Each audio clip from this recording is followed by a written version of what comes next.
Les faits. Tous les dimanches se tient au siège de l'UFDG à Kaloum une assemblée générale ordinaire. Ce dimanche-là, les responsables de l'UFDG de Kaloum ont décidé d'inviter le président de l'UFDG et ses collègues de l'opposition.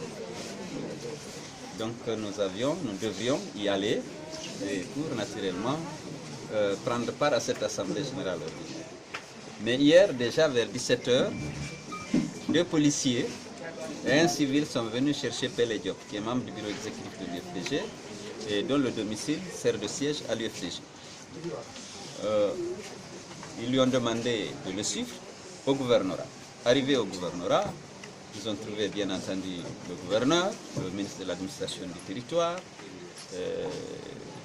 le colonel Samoura, M. Kassé de la police, M. Mara de la police. Et les gens leur ont signifié que l'Assemblée générale d'aujourd'hui n'était pas autorisée.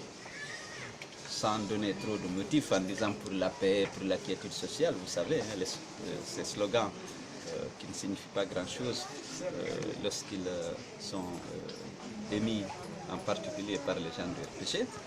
Et donc cette Assemblée générale ne devrait pas se tenir. Et mieux, il leur a remis une lettre signée de la présidente de la délégation spéciale de Kaloum, lettre dans laquelle, naturellement, on confirmait que cette Assemblée générale était interdite.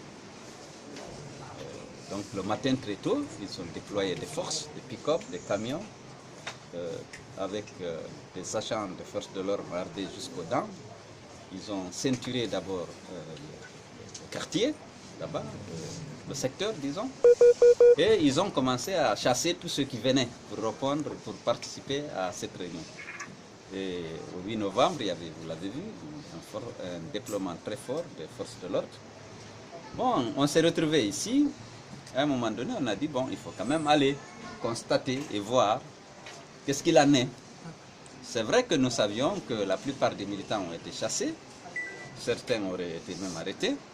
Parce qu'il y avait une petite sono qu'ils ont mis en place ici pour accueillir les gens au niveau du siège du parti. Ils sont venus faire éteindre tout ça et confisquer le matériel.